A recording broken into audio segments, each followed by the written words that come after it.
Dalam Ya. aturan yang ada itu seharusnya ya diawali dengan mengajukan perizinan melalui yayasan ya atau melalui lembaga-lembaga yang berbadan hukum. Menteri Sosial Saifullah Yusuf Gus Ipul meluruskan pernyataannya soal kewajiban izin dalam penggalangan dana untuk bantuan bencana di Sumatera.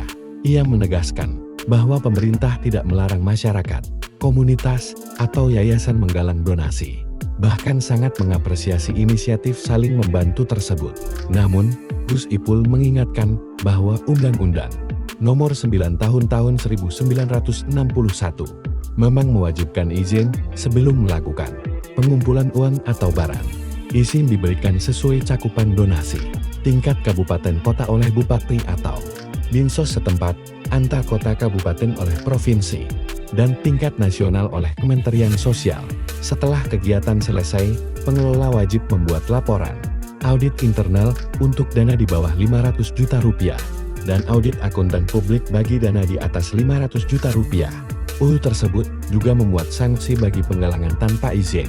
Namun denda dan kurungannya dinilai sangat kecil. Meski begitu, tujuan aturan bukan memberi hukuman, melainkan memastikan kegiatan donasi berlangsung transparan dan kredibel agar kepercayaan publik meningkat.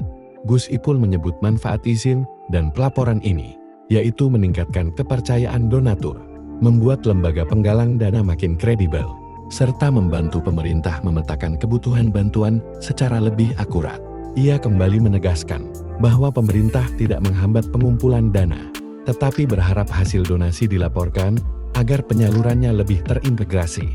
Sebelumnya, Gus Ipul mengingatkan para artis dan influencer yang menggalang donasi untuk korban banjir bandang dan longsor di Aceh, Sumut, dan Sumba agar tetap mengikuti aturan perizinan yang prosesnya disebut mudah dan tidak rumit.